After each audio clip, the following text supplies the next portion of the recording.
Thank you for joining us today for our Sea Shanties, Daring Tales of Doing Science at Sea. I'm Cheryl Ernst. I'm the co-president of the Honolulu chapter of ARCS Foundation. ARCS stand for Achievement Rewards for College Scientists. We work to advance science in America through support for graduate students in the STEM fields. And our Honolulu chapter was founded in 1974. Since that time, we've provided more than $2 million in unrestricted awards to scholar grants to students at the University of Hawaii at Manoa. I'd like to thank the School of Ocean and Earth Science and Technology at the University of Hawaii, which is a co-sponsor for today's events, and welcome our guests who are joining us from across the country. And in particular, I'd like to welcome Sherry Lundeen, who's the national president of ARCS Foundation, and she's on today. I'll be introducing our panel very briefly and letting them tell a little bit more about themselves. We'll start with Dr. Bradley Wetherbee, who is a ARCS Scholar alum, we call him. He was a 1997 ARCS Scholar. He's a marine biologist at the University of Rhode Island. And Brad, can you tell us a little bit, tell us about your first glimpse of the sea? I understand you're the son of a fishing family, and a brief description of your research. Yeah, I don't remember the first time that I saw the ocean. I was a baby. I grew up in Oregon. I know there's some people here from Oregon. So we would go to the beach quite a bit, and but I don't really remember. I know we went quite a bit. It stirred my interest in the ocean, marine biology. But I eventually ended up at the University of Rhode Island, where I've been the last 20 years or so, where I do research on mostly on sharks and rays and some other marine fish, especially in terms of their movements and habitat use. So when did you decide that you would make the ocean the center of your research? Well, I took a year off after undergraduate school, trying to decide what to do. And I was reading a textbook for pleasure, marine biology. And so it occurred to me that if I could read a textbook for just because I was interested in it, it'd probably be something I could spend a long time studying. So that's when I changed my mind about whatever I was going to study, birds, I think, and decided I'd go into the ocean instead. Dr. Karl, tell us about your first glimpse of the ocean and what research you're doing. Tell us how many cruises you've been on. I imagine you might be triple digits by now. Ahoy, welcome aboard. And thank you so much for inviting me to this very exciting event. My name is Dave Karl. I'm a professor of oceanography in SOAS here at the University of Hawaii. I've been here since 1978. So indeed, I guess I have earned the title, the old man in the sea. I grew up in Buffalo, New York on the shores of Lake Erie, which, as you know, is one of the Great Lakes of the United States. It's the shallowest of the lakes. And because of that, when the wind blows, you can get waves that are approaching those that one would see in the ocean. So I never really saw the ocean until I was 17 when I took a family vacation to Maine. And there at Mount Desert Island, I saw the Atlantic Ocean and never looked back. So since then, I've been on more than 60 expeditions around the world, more than 1,000 days at sea, including 23 trips to Antarctica and 25 dives in research submersibles, including the Alvin and the submersibles operated by the University of Hawaii. So I feel like I've grown up on the sea, and that is my home. And as you can see, Dr. Karl's dressed for the occasion. We asked people if they wanted to bring a show and tell or a bit of what life at sea is like. And the hard hats might be something that people don't necessarily expect unless you're a geologist, which Dr. Margo Edwards is, although it's a marine geologist. Margo, tell us about how you got interested in the ocean and the work that you do. Yeah, so I grew up in Southern California, and I don't remember my first time being at the ocean, but I was there, you know, all the time. And my claim to fame as a child was bringing home sand crabs in the sand in my bikini bottom. I was well known in the neighborhood for that. So I used to just sit and play at the shoreline forever. I've spent my entire career at the University of Hawaii. I am the world's biggest fan of the University of Hawaii. And I do make maps of the seafloor. That's what I've spent my entire career doing, is either taking pictures or making maps of the deep sea floor. I'm astonished to think that maybe I've spent more time at sea than Dave, because I added it up one day and it was at least 48 months, and that was about 10 years ago. So I've spent a lot of time at sea, and even in frozen seas, and always trying to find out something new. In the two of you, we have from the Antarctic to the Arctic, so that's exciting. Both Dr. Edwards and Dr. Karl have been Scientist of the Year for our ARCS Foundation chapter here in Honolulu, so we're happy they could rejoin us. We're going to go to Pat Cooper next. Dr. Cooper is a geophysicist, and she's been on a number of cruises as well. And of course, her claim to fame with us is that she's a past president of our chapter and an active member. Yes, I am. Thank you, Cheryl. I have pictures of me as a fat little toddler at the beach, and I had my own little boat by the time I was 12. Well, that's not true. I had to share it with my sisters, but I've always spent my summers in New Jersey at the Jersey shore, fishing, crabbing, water skiing, everything you could do on or in the water. So I think it was just natural for me to move on to ocean bottom seismometers. And we'll hear a little bit more about that later. Our other Patricia today is Dr. Patty Fryer. She's a planetary geoscientist, and she's our newest member of the Honolulu ARCS chapter, so we welcome her. And although she's a veteran of the ocean, so tell us about that. Right. Trying to think when the first time was that I saw the ocean. I remember eating watermelon and spitting the seeds out. I know it was Long Beach, but I don't know how old I was. I was walking, so at least that's good. My dad was in the Navy, so I've been around the ocean a lot. Eventually got my undergraduate degree at the College of William and Mary in Virginia, and we would go on field trips. And the first outing on the water I ever made was in a little putt-putt that we were in a quarry trying to grab fossil shells from the outcrops on the banks.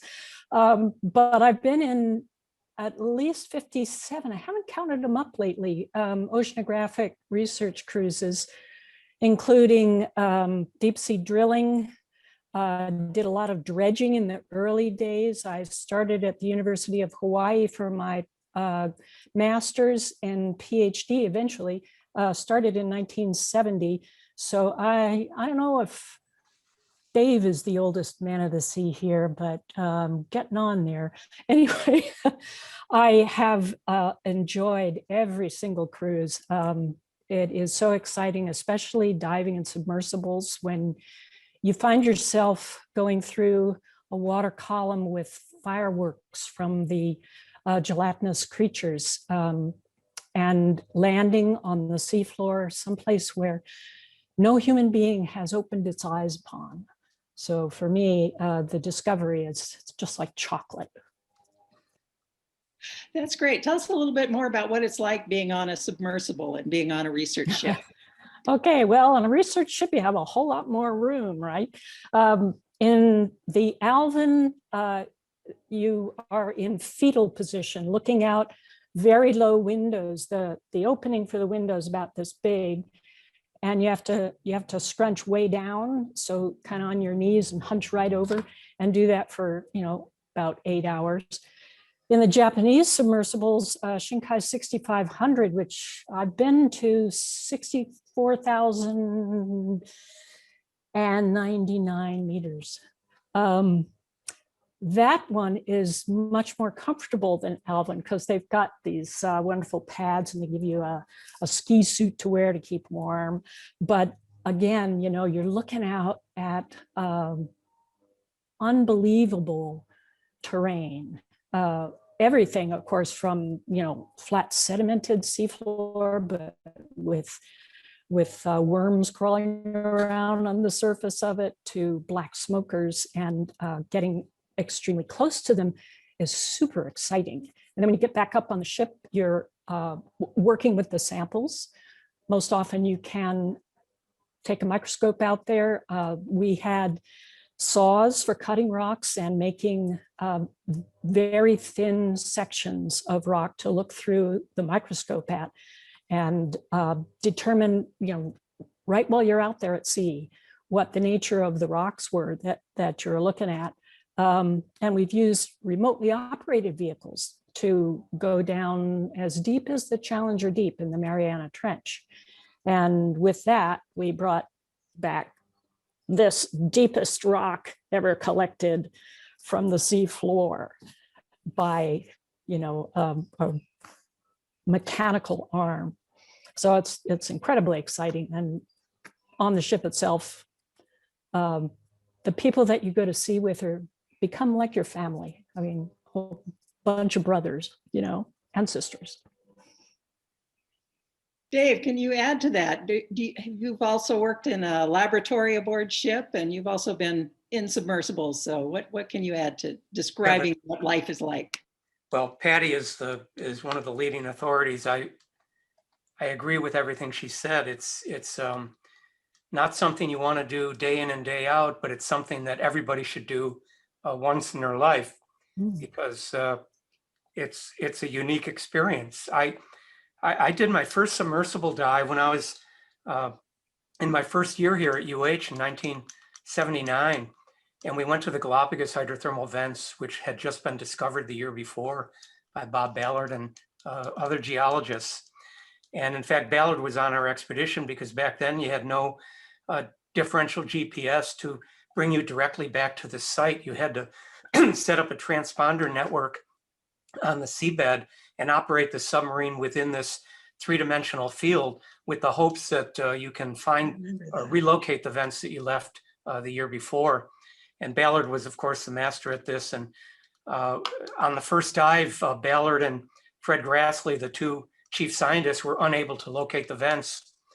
And we only had 10 dives in the expedition. So we met that evening and they said, well, who should go on the second dive? Should it be the next highest ranking people and maybe they're going to miss a boat?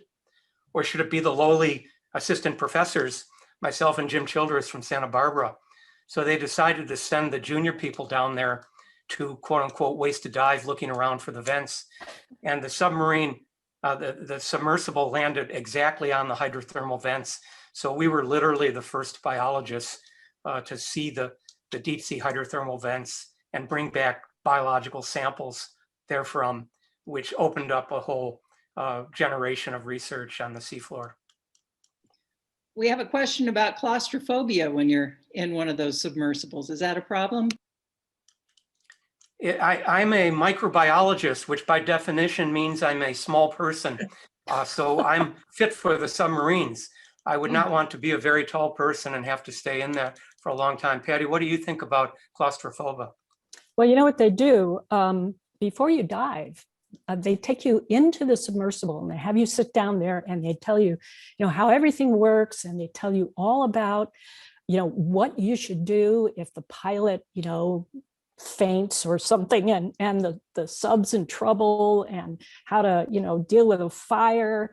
And while they're talking about all this, you're sitting there and you're cramped in this, they close the hatch and, If you are claustrophobic, you will find out. And they will think about not taking you on those dives. But to tell you the truth, it's just so exciting, the anticipation of, what you're going to see down there. And like I said, and on the trip down, you don't have to do the stuff the pilots do, but you get to look out the window and watch these incredible iridescent critters with their phosphorescence just, glowing as you go through the water column. And then you're all looking, when are we going to see the first sight of the sea floor? And they turn the lights on and whoa, insight. So it's just incredibly exciting. Brad, I imagine you've primarily stayed aboard ship, although it looks like you're tagging sharks and so what are the accommodations like when you're working? Oh, they've been different kinds of boats. Some of them were pretty nice and some of them were pretty rustic, and you had to sleep wherever. But yeah, I spent most of the time on the boat, or sometimes we go in smaller boats off of the larger one, or diving once in a while, but I've never been in a submersible before.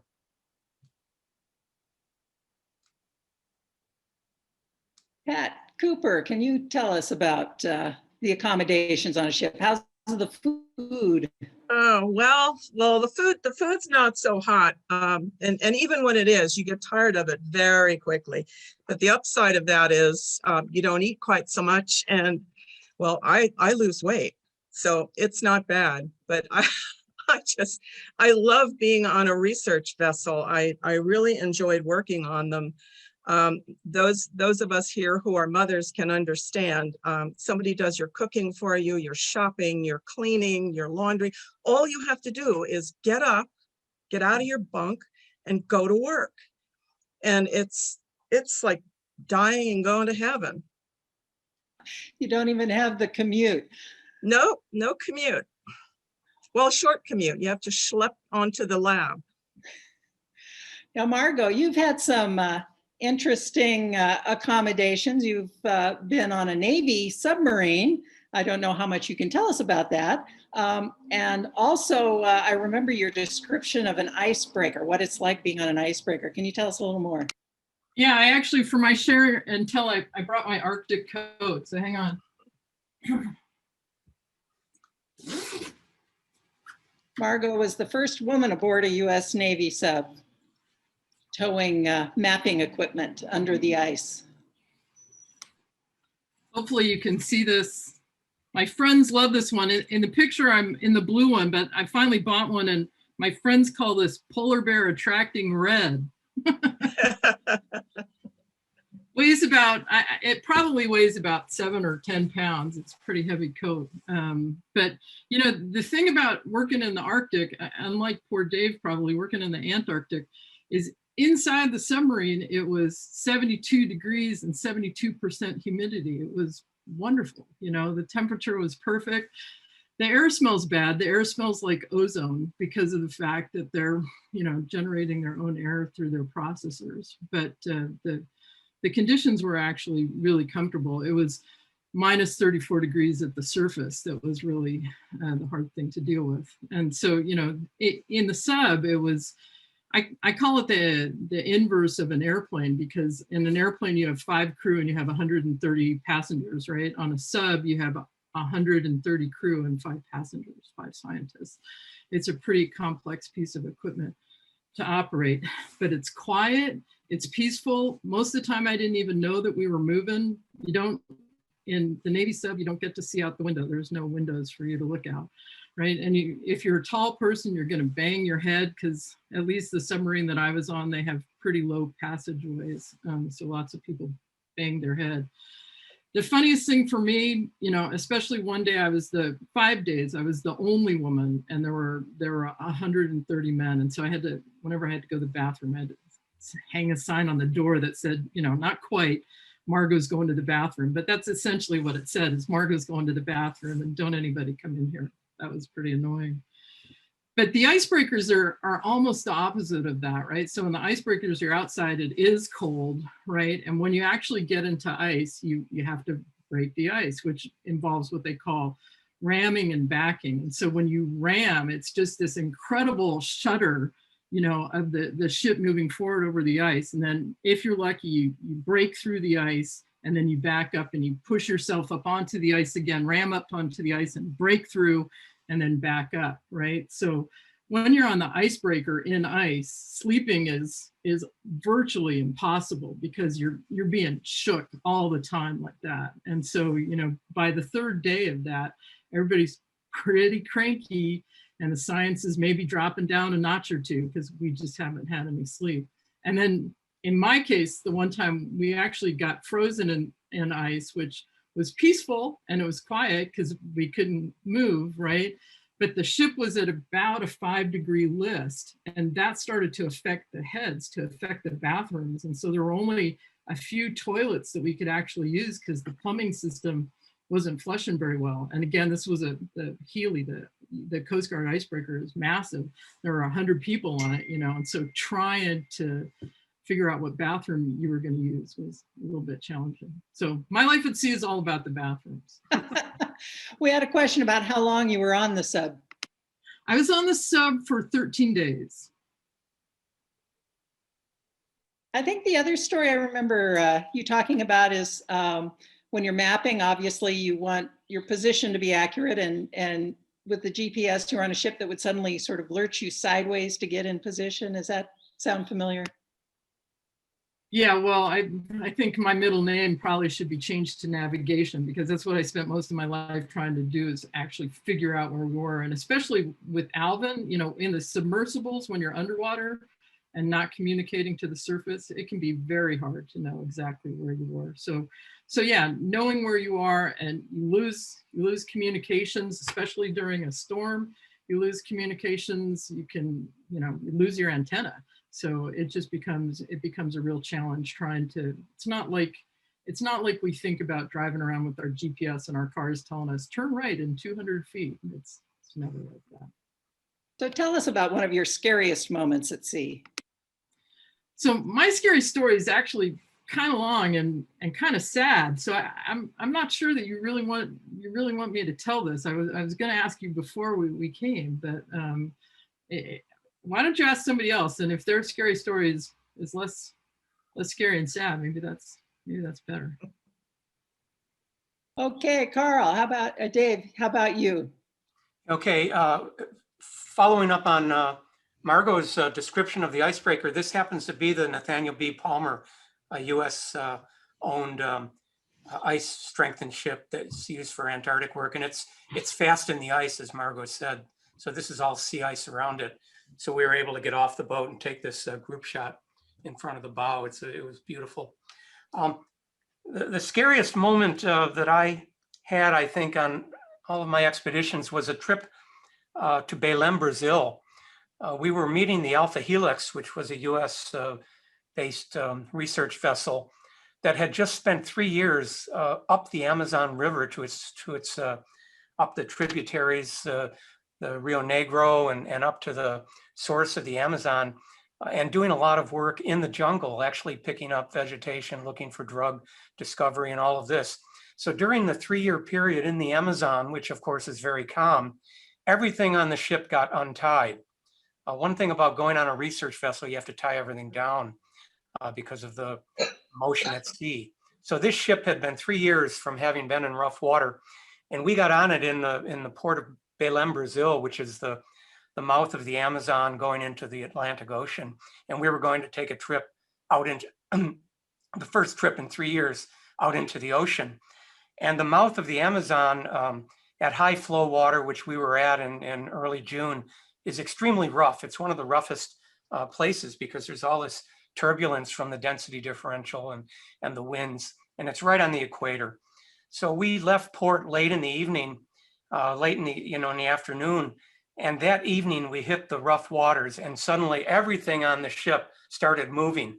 all of the freezers in the laboratory, the liquid scintillation counter in the laboratory, everything in the galley started moving around. And by the time they got into calm waters, the ship was a royal mess, and we spent a couple days just cleaning up after ourselves.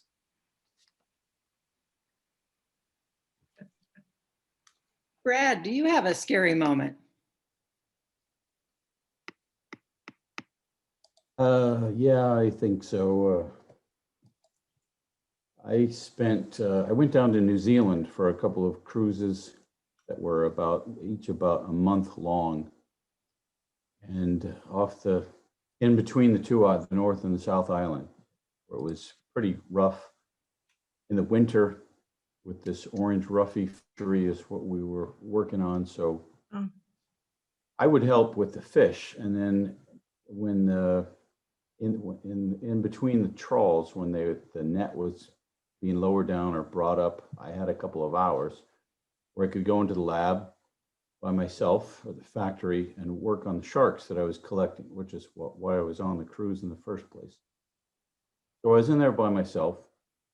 This was a factory ship where they had this coolant of some kind that was very toxic. And apparently there was a leak of this coolant right above my station where I was going in there working all the time by myself. So one time the weather was bad and they couldn't fish because it was too rough. And so it's hard to sleep. You'd have to wedge yourself in your bed. And if you're taking a shower, the water would move back and forth over you because the ship would rock so much. But at one point though, they discovered this leak. The engineers went in there and they tried to fix it, but they passed out. One of them died from this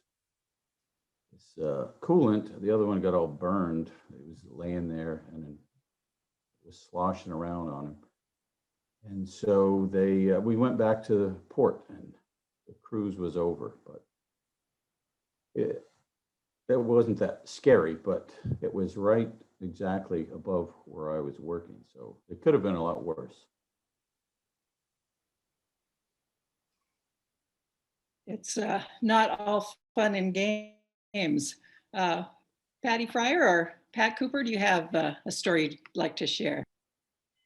I can think of one thing. This is ages and ages ago on the Kanakioke. I'm sure Dave remembers the Kanakioke. We were steaming from Fiji to Tahiti, and we got caught in between 3 typhoons. And literally no place to run. And the ship was, well, it's a pretty small ship.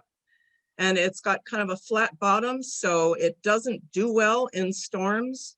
And I don't think I ever said so many Hail Marys in my life, but we got through. And that's when I really got to know my husband, the captain.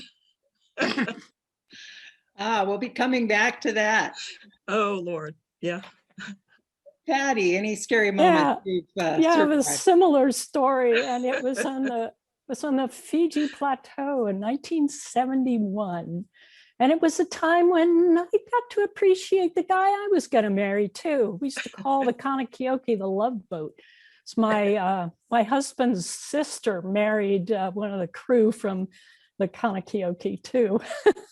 And we were in really rough seas, and we were getting green water over the bow, green water over the bridge. And so Gerard and I and the chief scientist and one of the other guys, Pierluigi, one of the Hawaii deck technicians, we were out behind the bridge outside, hanging onto the rail. When the waves would come over, we're all, yee! God, scared. Yeah, I was, but it was also a very interesting experience. And I didn't want to, show my fear in front of these guys. So I just hung on. We have a question about what is green water? That's when you're not only getting spray from the top of the waves, but you're getting the solid wave just coming over the bow and washing off the deck. And when green water comes over the bridge, there's a potential for the windows in the bridge to give way. And then you have a flooded bridge. But fortunately, it just came over. Mostly it was spray coming over us. So, but there were a couple of times we got totally drenched. Yeah, when you're young and at sea, you tend to be a little stupid sometimes. So now we know you're a bit of a thrill seeker. We'll switch gears and ask about the lighter side. Any Okay. fun or rare or unusual experiences you've had? Oh, me? Yeah. Oh my gosh, so many. It would be hard to pick, but I think the thing that turned out to be the most exciting really was we were mapping with the Hawaii CMARC 2 system, which is a side scan sonar system that can show you the difference between rough seafloor and smooth seafloor. And we mapped this seamount that was sitting between the Mariana volcanic arc and the Mariana Trench, kind of close to the trench. And the image that came out was sort of this conical white mound with what looked like a lava flow coming down from the summit. Went about 8 kilometers down from the summit to the base of this cone. And I thought, oh my goodness, this is a volcano. You know, it looks just like a volcano. And so I want to come back on that cruise and dredge it and see if we could get some lava to find out what kind of composition this was, because you wouldn't expect an island arc volcano that close to the trench, because the downgoing plate as it descends and fluids are basically squeezed out or distilled out of it and come up into the overlying mantle. It causes the mantle to melt, and that's what produces the magma for the arc volcanoes. But this was so close. So we dredged it. We pulled up rocks that originated from the mantle of the planet, not lava rocks. These were from really deep below the crust. So this turned out that, in fact, this mountain was a volcano, but it wasn't an igneous volcano like in Hawaii. It was a mud volcano. And it turned out to be the largest mud volcano on the planet, and it is erupting material from the contact between the downgoing Pacific plate and the overriding Mariana plate, and the stuff is coming up through the plate along fractures in the top of the plate. And it's unique in the world currently, but it turns out that throughout geologic history, that kind of process has been going on since maybe as early as 3.8 billion years. There are rocks that look identical to the stuff we're finding in the Marianas in southwestern Greenland. So this was just such a thrill. And then we were on this cruise where we were supposed to go and do a whole bunch of dives with an ROV from Woods Hole, Jason. And the first time we put it in the water, one of the leads to the ROV leaked, and the whole thing just fried. And we were out there with coring capabilities. So we cored for 53 days and got 60 cores, and they were all this serpentine green blue mud. I could show you a picture of it. Looks like Here's a piece of it, Patty. huh? Do you remember giving me this? Oh, this is what it looks like. That's in one of the cores. It's blue-green clay. It feels kind of like cream cheese. It's the consistency of it. And, I mean, who'd have thought, And it was all because of that dredge. So Pat, I think your work also involved coring. Can you tell us a little bit about the science and what you found? Well, I don't do coring per se. I worked a lot on the drill ship, and the coring operations were just, as far as I was concerned, a way to make a big hole. I put instruments down the hole. We logged the hole, and we also put seismometers down the hole, and then we shoot to the seismometers. By shooting, I mean we use on the drill ship we use air cannons. On other research vessels, we use explosives. So I really don't pay much attention to the core. Sorry, Patty, but they make wonderful holes. What do the instruments do that you're putting into the holes? Well, it's a variety of different instruments that measure density, primarily density, and there's a combination tool that will give you a very good idea of what the lithology is. So I'm joking about the cores not being important, because part of my job after I collect the seismic downhole data is to tie it into the surface seismic data, and to also tie it in to the core lithologies that somebody else determines. I don't do that. I don't know enough to identify the materials in the core. So Lithology being? Lithology being the type of, well, sometimes it's sediment, sometimes it's not, but the type of materials that are being brought up by the core, by the coring operation. So any funny moments or rare moments? And yeah. Yeah, you got to have a good sense of humor when you go to sea. I can remember one thing, and this is just, I mean, we still chuckle about this. We were doing what we called a seismic line. We set out sonobuoys. Sonobuoys are listening devices that we can place in the water. And usually you have a string of them that you set out, and then you shoot, you set off explosives as you steam away from them. And as you get farther away from the sonobuoy, excuse me, you have to use a larger charge, sometimes a ton or two of explosives. And we have a handy dandy chart, so we know exactly how much to use and when.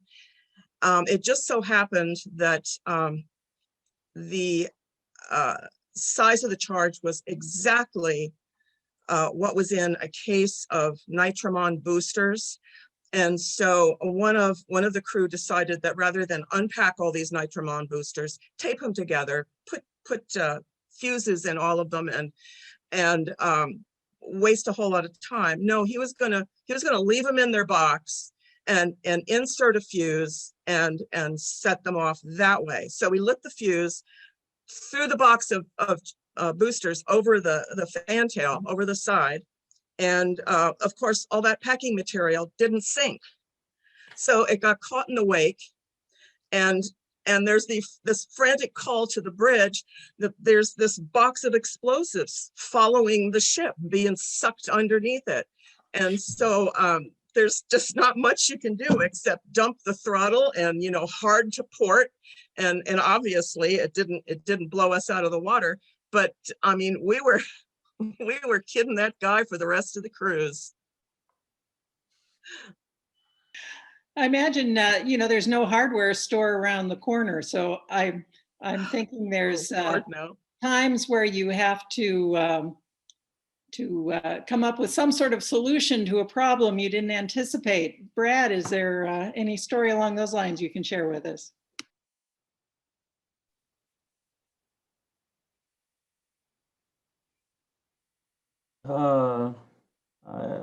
There's been a lot of funny times. Let me see. One time I was on a smaller boat. We were tracking a shark. Actually, it had a hydrophone off of the side of the boat. which had come loose. So me and this other guy, this was in the middle of the night. We got on the side of the boat and we're hanging off the side of the boat trying to attach this while the boat was going along. And then somebody else got up and because I guess we're going, not going straight because no one was driving. So he got up and no, he couldn't find anybody on the boat. He thought that we'd all fallen overboard until finally looked off the side and found us that we were still there and was a lot less worried than he was. Thought the sharks had gotten you. Yeah. Dave, any funny moments or creative moments you've had to do? Well, you know, the one thing I think we will all agree with is that getting to the port where we leave from is half the adventure. And then getting home, especially if you work out of unusually remote foreign ports. I remember going to Istanbul a couple of times and taking, just getting there was half the adventure. I'll give you one example of a trip we were going in the Gulf of California to the hydrothermal vents in the Guaymas Basin. And we were set to depart on a Woods Hole ship from the town of Guaymas, which is just a small little seaport town in the Gulf of California in Mexico. And there was only a couple planes that fly into Guaymas. And we happened to be leaving from Tucson, Arizona for this 1.5 hour flight to Guaymas. And there was an Aeromexico pilot strike going on at that time, or at least a work slowdown. So they delayed the departure by, saying that there was something wrong with the plane or something. And by the time we got in the air, we couldn't land in Guaymas because they had no lights on the runway and it was starting to get dark.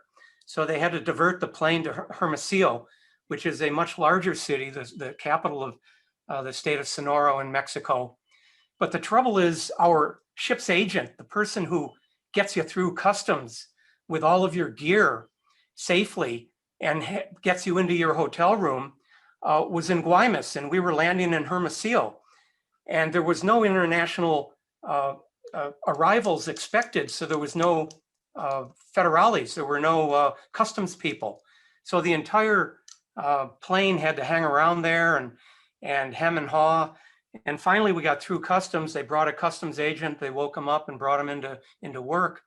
And by the time we got through customs, it was nearly midnight, and we had to get on a little local bus with all the chickens and other, the local people to get a 2-hour bus to Guaymas. And we got there early in the morning, just in time to board the ship to do our submersible dives on the Guaymas Basin. So that was a typical adventure just to get to the point of departure for your expedition. That's quite an undertaking. Margo, at the risk of having some more bathroom humor, you want to tell us about a fun or funny moment? How about a magical moment? Is that too much of a change of pace? That That sounds would be good. lovely. It was actually on my very first scientific cruise, and the winch operator's mother had a heart attack. She recovered, so it wasn't a sad story, but the chief scientist decided to do something which I thought was pretty humane. He decided we would go back into port, coming into Mexico. Dave, in our case, it was Manzanillo. And we were a day and a half out and a day and a half back. But, he wrote to NSF and said, we want to help this guy out. And so we drove back into port. And on the way back out, we had one of those days, and everybody who's been to sea enough have seen these days where the seas are just glassy, beautiful, calm. It's picture perfect. And I was on the Moana wave, which is after the Kanekeoke, but before the Kila Moana at the University of Hawaii, another flat bottom mud boat. And it just gorgeous conditions. And all of a sudden we encountered this pod of dolphins. And Parker, and I know a lot of these folks know Parker, this black able-bodied seaman who was working on the Moana wave, said to me, newbie, don't know anything, go down and pound on the bow.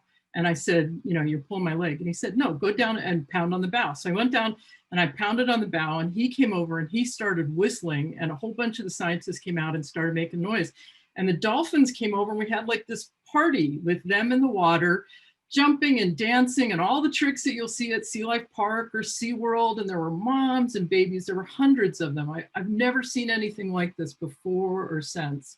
It was beautiful, and it lasted for about 15 minutes, and then they got bored of us and they left. But I took it as a sign that this is what I was meant to do. It happened on my very first cruise. Oh, you make us all jealous.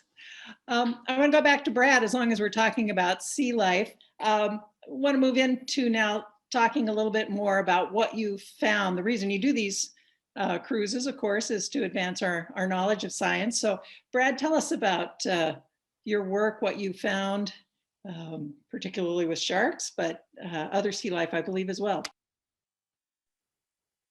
Well, I'd say one of the things, it was actually with when I was an ARCS scholar, the money that I got for the scholarship that I spent to go down to New Zealand on those cruises that I was telling you about before. I was looking at adaptations to depth in deep sea sharks, and a lot of these sharks are bioluminescent, glow in the dark. There was just a big news story about this, one of the sharks that I was working on, that's supposedly the biggest vertebrate that's bioluminescent. But I discovered that I was working on a lot of different species of sharks that would come up in these trawls, and they all approach neutral buoyancy, which means they don't float, they don't sink. It's like a diver with a buoyancy compensator that's neutrally buoyant. But they achieve neutral buoyancy a number of different ways. Some of them have really big livers, and some of them have a lot of oil in their livers, which provides a lot of buoyancy. Some of them have water in their muscle, very watery. Some of them have oil in their muscle as well. So I think that was one of the biggest things in terms of all these species are, and they're not even that closely related, but they're all trying to achieve neutral buoyancy, but they do it very differently. Whereas the perception that most people have about these deep sea sharks is they're not that big, they're black or dark brown, hard to tell apart. But if you looked at their buoyancy mechanisms, they're very easy to distinguish amongst the species. And while I was working on those, it wasn't a cruise that I went on, but there were people in Hawaii that were collecting deep sea sharks from the northwestern Hawaiian Islands and the Emperor seamounts up to the north. And they gave me some sharks. They gave me some sharks that they'd collected, these deep sea sharks, because they knew that I was working on those.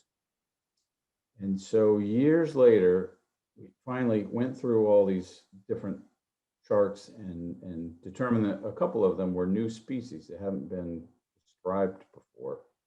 So the little group that I was in that was working on these, I found the shark. So they said, "What do you want to name this shark? What are we going to name this?" So I said, "Well, how about let's name it after my daughter."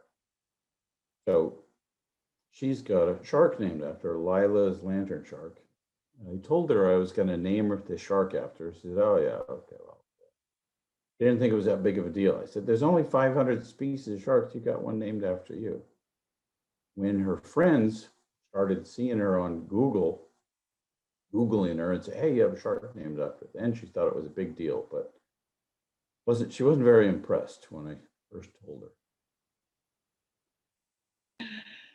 Typical. How old was she when you named the shark? I think she was 16, probably.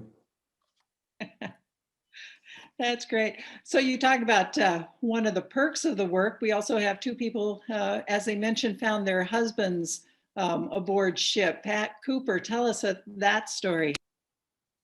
Oh, well, let's see. I think I was about a year into my master's degree.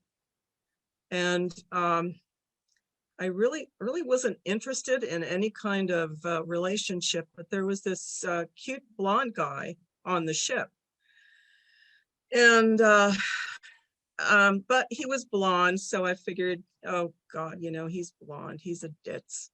And he was very good looking, so I just assumed he was either married with a passel of kids, or a womanizer. And anyway, I had no interest in this guy.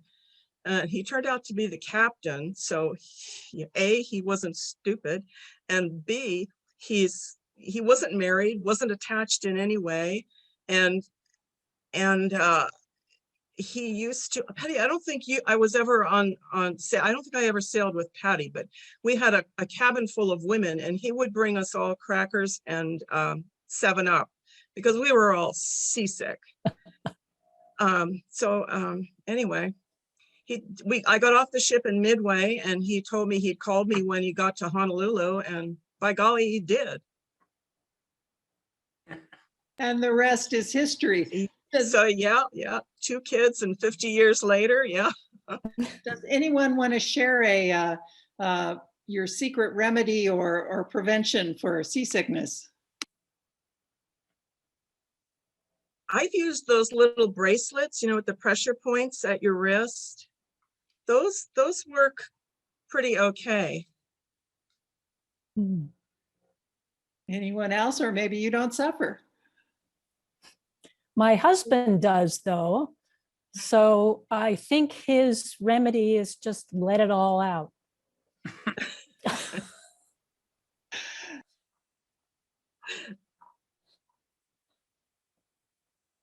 Cheryl, you've got your mute on. Oh, sorry, I switched sides. We had Patty Fryer, a question clarifying the location of the Mariana Trench. Can you tell us where that is, and then tell us a little bit about your findings of your research? Okay. Oh boy, I have a skylight, and this is kind of difficult. I'll move the main map over here. Japan's up here. The Izubonin and Volcano Islands, Iwo Jima is here. This is where Guam is. And the Mariana Trench is the blue area, the deep that's out here. And this little box is what's shown on this diagram. And here's the trench. And all these things that have names are all of the places where we have found this serpentine mud erupting from the outer half. So from here to here is 200 kilometers. And this area here is about 100 kilometers from the trench in toto. And we've got these mud volcanoes everywhere from about 15 kilometers to 90 kilometers within the trench. And what they're doing is they're bringing up muds and rocks from both the downgoing plate, and then as the material rises up through the overriding plate, it sort of scrapes at the material around the conduit and brings up chunks of the overriding plate. So without drilling, and you can't drill to 90 kilometers, which is about as deep as we are, somewhere between 30 and who knows how deep those things go. We are seeing all the way through the crust and into the upper mantle of the overriding plate. And we're also seeing stuff that is coming from the downgoing plate, so the subducting Pacific plate. And this latest cruise that I was on the Joides Resolution, which is the drill ship, we were drilling into some of these seamounts, and we were casing the holes. That means we were leaving a pipe there so Pat can come back and put more instruments down, and 4 of them now if she wants to. And what these things are doing is they're bringing up fluids that are coming from the downgoing plate. And got a thing to show you here. This is a carbonate chimney. It would sit like this on a crack in the top of one of these seamounts and grow upward like this. Sometimes they look more like this on a ridge, and all of these little squiggly things is where the fluid's coming out. But what's what's prompting the carbonates to crystallize is microbial processes.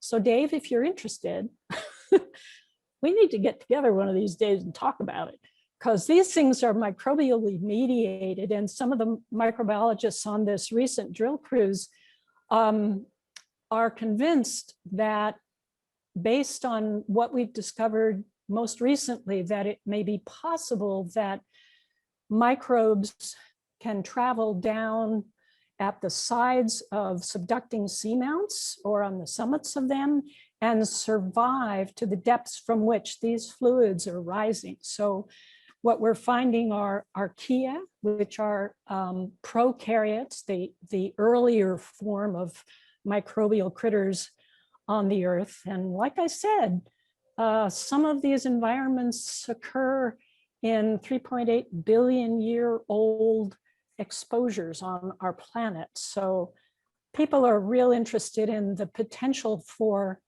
the hydration of mantle rocks, turning the mantle original material into serpentine, which is, a lot of people would recognize it as asbestos, but once the mantle rock is hydrated and the minerals change their internal structure and turn into serpentine, they liberate hydrogen.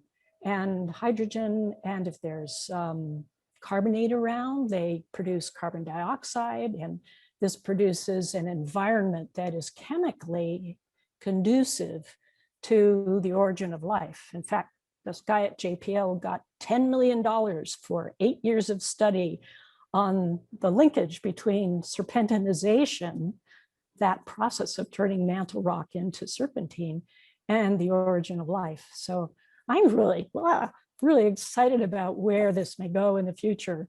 Now that I'm retired, I'm an emeritus professor at the Hawaii Institute of Geophysics, and I will be keeping my eye on what these people are doing with serpentine now for the next few decades. So Dave, tell us a little more about microbial oceanography and some of what you've learned. I'm sure we could be here for days to cover all your work over the years and over the cruises, but tell us some of the highlights. Yeah, well, I'm really, I should say I'm envious of Patty Fryer's discoveries. These are pretty remarkable. And you need to unretire Patty and get back into the field. You know, this is a picture of the Kila Moana. This is the workhorse, the main ship that the University of Hawaii operates for the U.S. Navy on a charter party agreement. And this is a picture taken by a drone at Station Aloha, which is a site about 100 kilometers due north of Kahuku Point on Oahu. So it's out in the middle of the Pacific Ocean. And in 1988, Roger Lucas and I co-founded Station Aloha, which is where this ship is currently working. And that's an acronym for a long-term oligotrophic habitat assessment. And what we are hoping to do at Station Aloha, and have been doing since 1988, on nearly 350 individual expeditions. We go out roughly monthly on this ship and stay out for 5 days and collect samples. We're taking the pulse of the planet at this open ocean site north of Hawaii, and we're trying to understand the changes that are occurring in the ocean and how that will affect the plankton communities, specifically the phytoplankton. These are the plant plankton that produce the oxygen that we breathe. Nearly half of the oxygen in the atmosphere derives from the metabolic activities of tiny plankton in the surface ocean. So if we start warming the ocean, acidifying the ocean, making it less available and less habitable, this will impact the climate, the subaerial climate, the climate that we care about as humankind, the air we breathe in particular. And you can imagine if we destroy the habitat of the open ocean, every other breath we take we'd be gasping because there wouldn't be enough oxygen.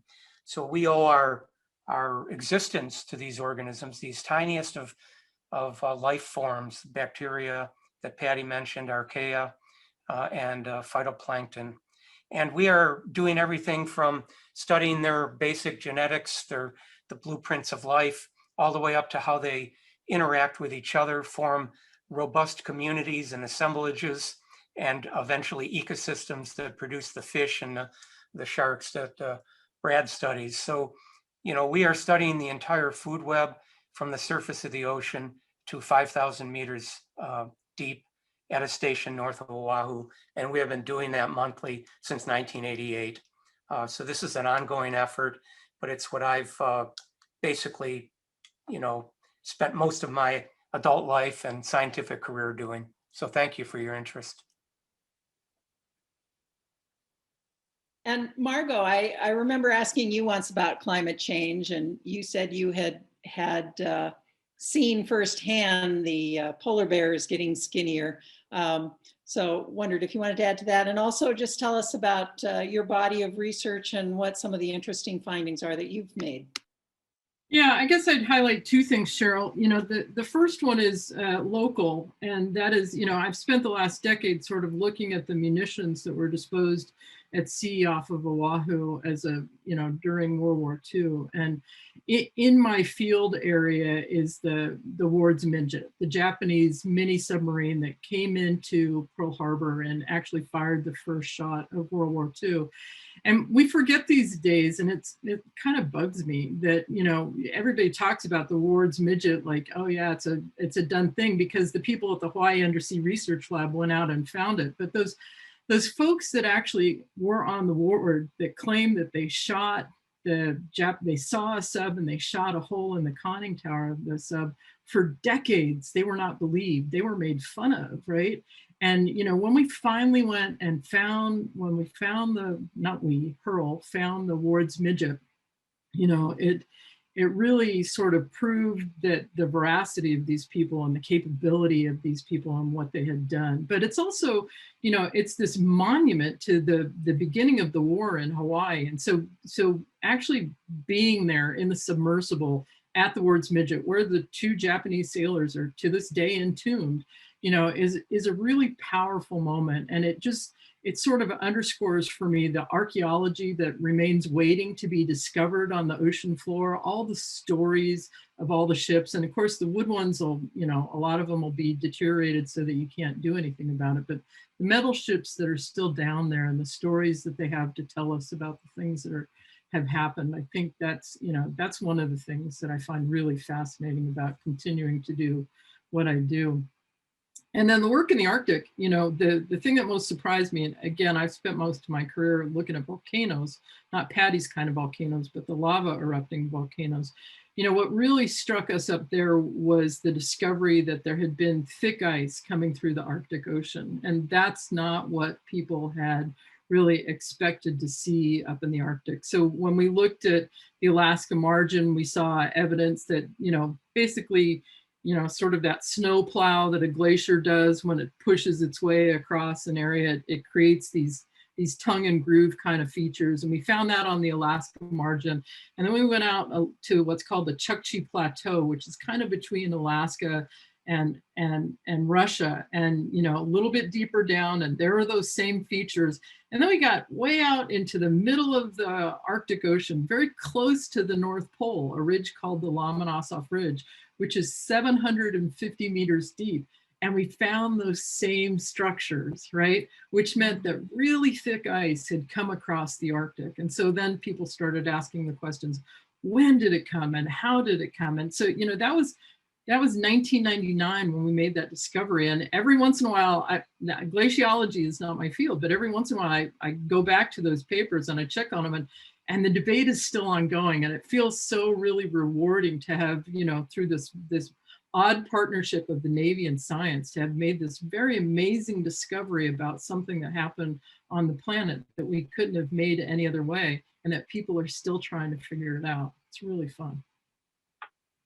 Well, I think you all have really expanded our idea of what ocean research can entail. Patty Fryer, you've also worked with Bob Ballard. I understand you were sort of a scientific advisor on, and maybe you have too, Margo, but so what's it like when you are working with a filmmaker instead of fellow scientists? Oh, okay. It wasn't Bob Barker. No, it was James Cameron. And I felt very honored to be invited along as a science advisor and be on the ship that he used as the launch for the Deep Sea Challenger, the submersible that he and his group developed and built all by themselves. Unique systems specifically built for that expedition. This was phenomenal, thinking back to, when I started in 1970 and we're dredging the seafloor for rocks. And then eventually ROVs came along and Alvin then came along, and I've been enabled by those things to get down, close enough, especially with the Shinkai 6500, but then to imagine going to the Challenger Deep, almost 11,000 meters, and see what's actually down there.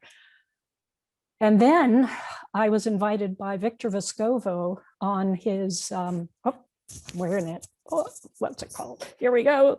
The 5 Deeps expedition to go. And Victor is one of these people who just loves mountains and adventure. And he's skied to the South Pole, he's skied to the North Pole, and he's climbed every high peak on the planet. And so he wanted to dive in all the 5 deepest parts of each ocean. So the Mariana Trench was one of his goals in the Challenger Deep. And so I also got to go along with that group of people, phenomenal people who designed that submarine at Triton Subs. And it can take 2 people. So Victor and a bunch of his colleagues that were on the ship with him went down several times, 4 times in the Challenger Deep, and then dove again in the Serena Deep, which is the 2nd deepest place in the world's oceans, also in the Mariana Trench, but just south of Guam. And Victor had a manipulator arm on his sub, but it was kind of squirrely, and he wasn't able to really, he was able to grab a rock, but the thing started doing something weird and dropped it. And so no samples, but in the Serena Deep, he was climbing up the slope and there were these big boulders. And at one point he crashed into one of them. Okay, so the sub comes back again, couldn't pick up anything with the manipulator arm, wasn't working on that dive. And the guys are taking the battery compartment apart to service it, and they found this little rock. And they brought it in, kind of holding it carefully in their palms, and I grabbed the rock. Oh, I can still get goosebumps about it, and the guy said, oh, you got to take it. You got to take it up and show it to Victor because he's been feeling really down. So I took it up there. Both of us were so excited. So I took it back to shore and I put it under a high definition transmission electron microscope. And lo and behold, I found these tiny little 80-meter tall hydra-like creatures with tendrils streaking out across the surface of the rock. And there was a forest of them. So I've got a paper going into deep sea research for describing these things. But the things that you find, it's a constant surprise. There are millions of questions out there that we haven't even scratched the surface of, to tell you the truth. So I'll stop there. Well, we have a few people, maybe the ones who are working and have to get back to their jobs, who are having to exit the talk. But I just want to remind people, if you want to leave a question in chat, we will be sharing a video. We are recording this, so you can come back and hear the answer later. And I'd like to open it up at this time to anyone, and you can switch your cameras on and switch your audio on if you want to ask in person, or or add it to the chat if anyone has questions for our group. While you're doing that, I'll just throw out one more. We do have some students with us today, so any words of advice that you would give to young people who are interested in a career such as yours?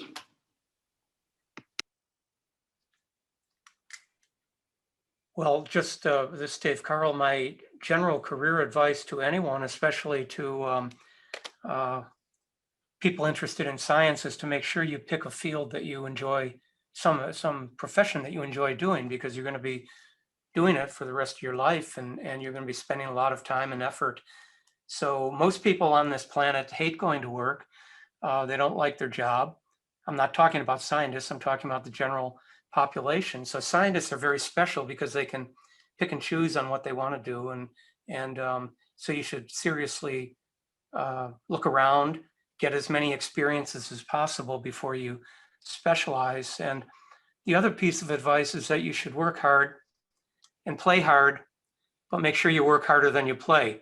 And that's always a great recipe for success, I think. Brad, what do you tell your students?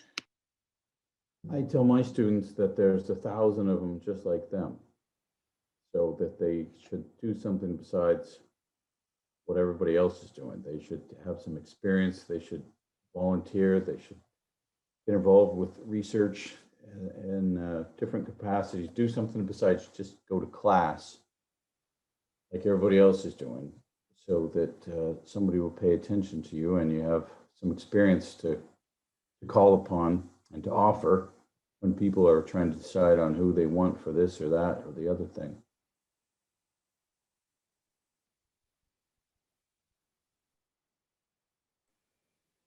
Anyone else with advice for our budding scientists?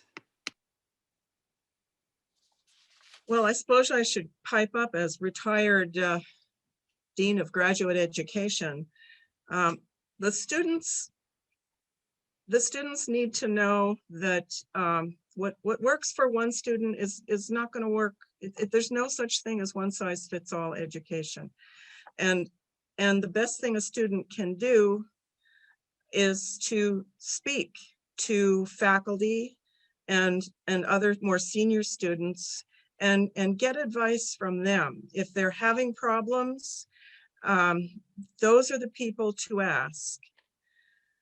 We do a lot of, in my experience, we do a lot of seminars, symposia, where we bring together students who think they might like to go into science with postdocs, senior grad students, so that they can get an idea of what it's like. I have a daughter who's a scientist, and that's the advice that I gave her. You need to talk to people in the field that holds your interest, and get advice from them. What sort of coursework was very helpful? What sort of hands-on experience was essential for them to be successful? You really do need to network. I think that's the modern buzzword, networking, unless they've come up with something better. I guess I would start a little earlier. I've had a lot of opportunities to talk to K through 12 and even preschool kids, and the people that I have done this with, I've also heard them say the same thing, that when you ask a kid, what makes a scientist? The answer is curiosity, really. And maintaining that is sometimes hard as you get into middle school and then high school, when social draw on your mental faculties takes sway. And when people get into undergrad school, college, and grad school, sometimes I've seen several students have a real hard time just emotionally. And as Pat says, talk to others, but don't be afraid to find someone and tell them, you know, if you are suffering from particular frustrations, or if you have a frustration with someone who's, you know, in charge of some aspect of what you're doing, maybe your advisor is getting down on you.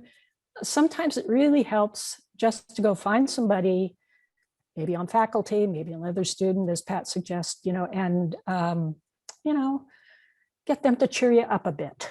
And if you continue to have difficulties, there are places for people at UH Hawaii to go to the Kokua group and get professional help.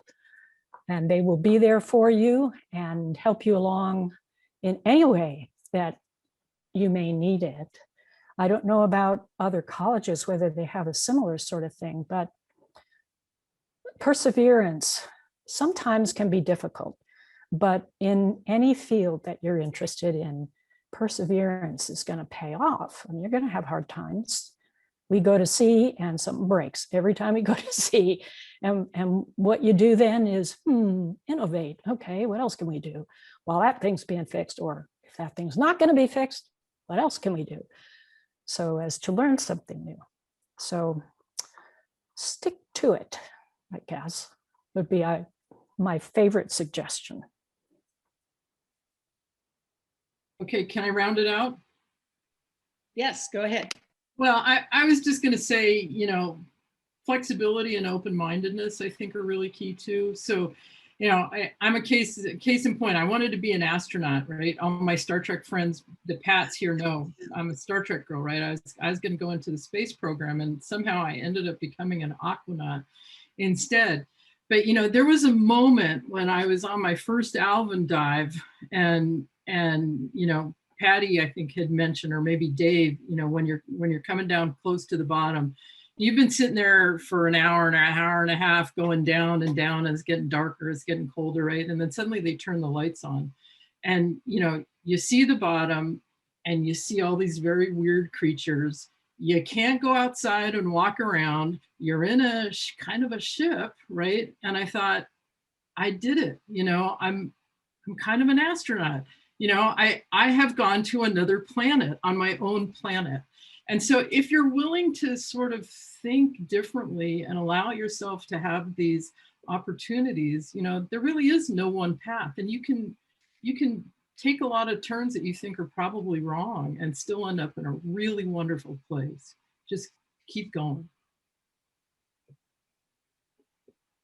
Margo, you and Pat Cooper and Patty as well have all are in dual seagoing families. So what's it like for family life when both parents have lengthy time aboard ship? And I don't know about you, Brad, if going to sea has been a particular challenge for family as well, or you, Dave? So I was just going to say, Roger and I, you know, from the time Logan was born, which he just hit his 26th birthday a couple months ago, we never went to sea together. We did before, right? But after that, it was sort of the parent trade-off, or one of us was always at home. And Carson's 18 and he's going to go off to college, I think, next fall.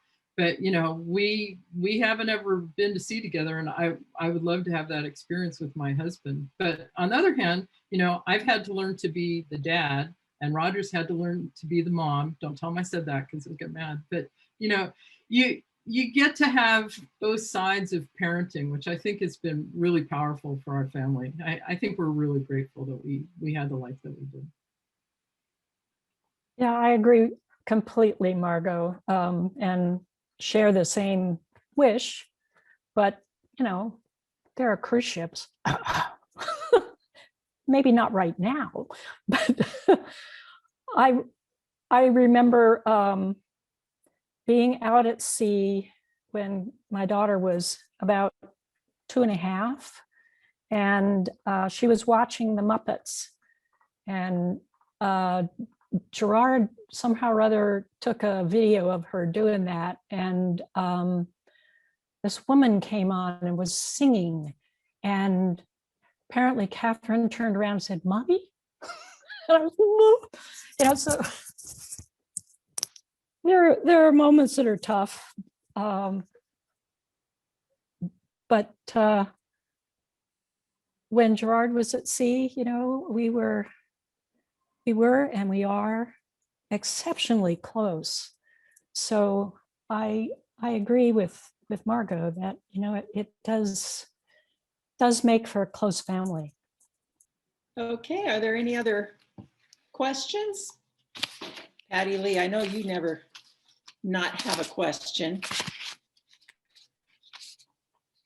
Any stories that our panelists didn't get to tell that you wanted to share before we close? You know, one thing, Cheryl, this is Dave Karl. You know, since Margo was talking about the bathrooms and the heads, as they say in mariners terminology, and of course there are no bathrooms in the submarines. You didn't touch on that, but you know, one thing, one of my first cruises was in the Gulf of Mexico in the summer, where it's very hot and humid, and we worked very hard on the deck of the ship. And this was an old rust bucket called the RV Miss Freeport out of Mobile, Alabama. And we were working coring all on the continental shelf. And then the first night I was on the ship, I went to take a shower, only to find out that all they had was saltwater showers on this boat. It was such a small and poorly equipped boat. So after a month of taking saltwater showers, I mean, that was one of your questions you asked us was, what is the first thing we do when we get off of a cruise? Well, I went and took a real freshwater shower and felt like I was rejuvenated. What about others of you? What's the first thing you do when you return to shore? Go grocery shopping. You know what I remember? The first thing that we did, we get to shore, get off the plane, go home, open your suitcase, and you relive the experience of diesel fumes. Yeah. It takes days for that smell to get out of your clothes. I was just going to say, I don't get seasick, but when I get back to land, I get dock rock. And so I will, for the first 3 days, just be doing this. And everybody that's looking at me is turning slightly green. And it's like, I'll stop soon, but not today. Brad, is it tough to get land legs back, or are you genetically disposed coming from fishing stock? No, I would say the same thing as Margo, that when you get back, it feels like you're moving. You've been moving for weeks. You haven't been able to stand still, to lay down and not be rocking around. Especially when you take a shower. For some reason, you close your eyes and it feels like you're moving, and it lasts for a couple of days. So it takes a while to get used to being back on land. So Patty Fryer, so how did you meet Gerald?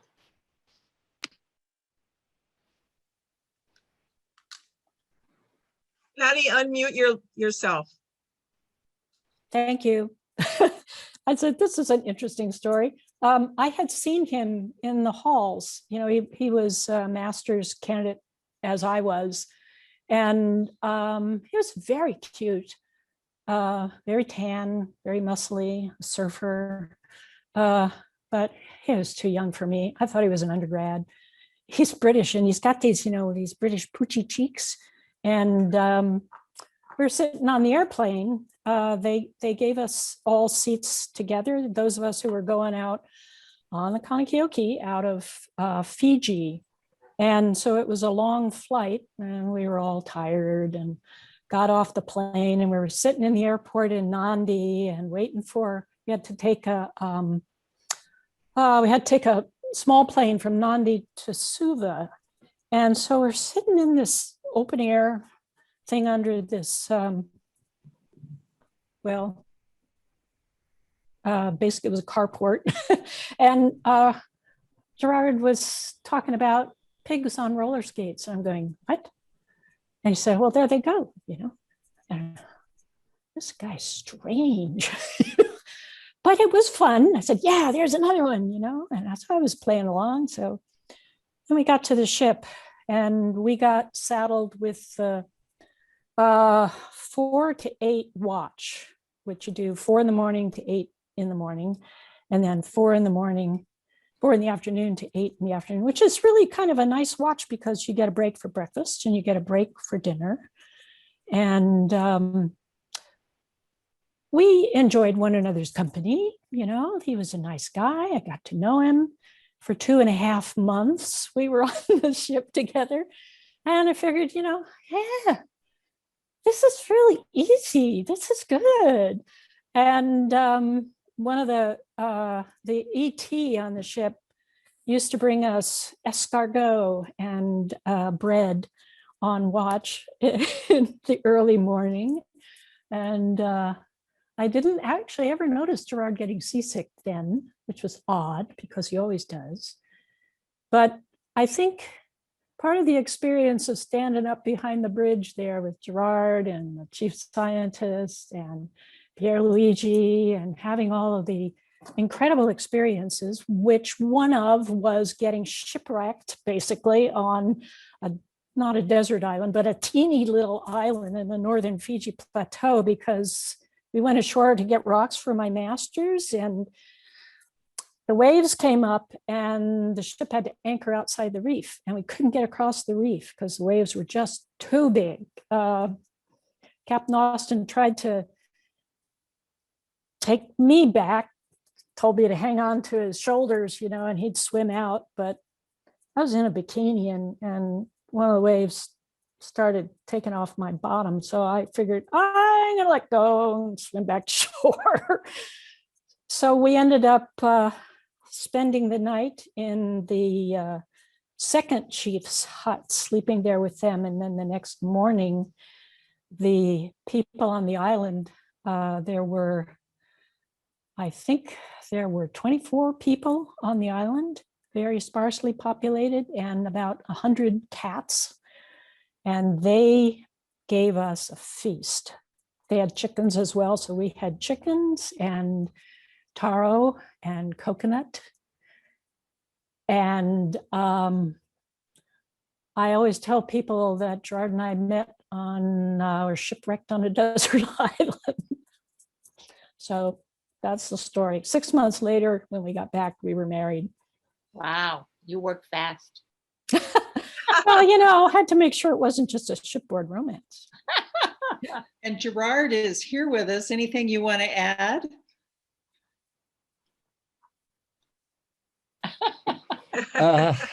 Unmute No, yourself, my dear. I guess Patty has it just about covered. It was, that was just before Christmas. Yeah, And so she went off to visit her mom afterwards, and I had to give her a present, and I was thinking, what on earth can I give her? You know, this was the first serious friendship I'd ever had with a woman, and I stumbled across this little stuffed bear, which was perfect. I gave it to her, and apparently she cuddled this bear all the way from Hawaii to Florida. it was perfect. It was perfect. And, yeah, but being stuck on that island together was that really well, I was very impressed with how she trusted me, and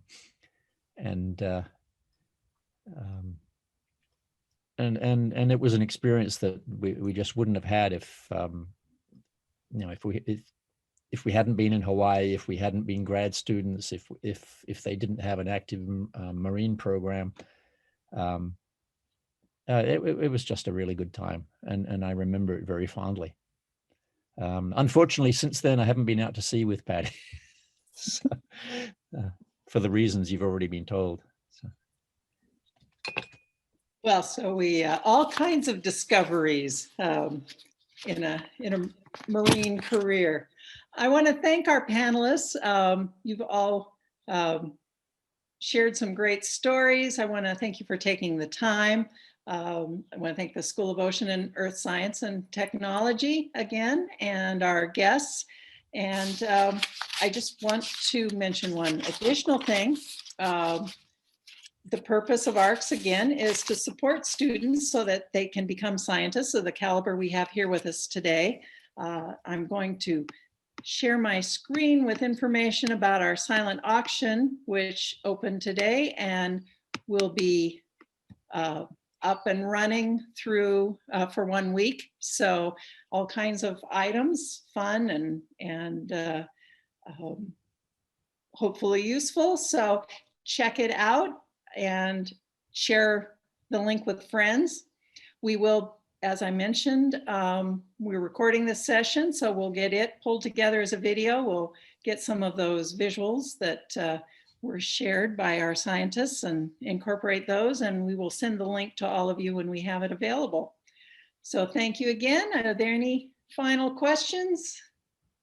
Getting Lovely to applause. see you all again. Bye, Cheryl. Thank you for organizing this. What a wonderful job. Thank you. Well, thank you for your time and keep up the good work, all of you. Thank you, Cheryl, very much. Thank you. Aloha. Aloha. Aloha. Aloha.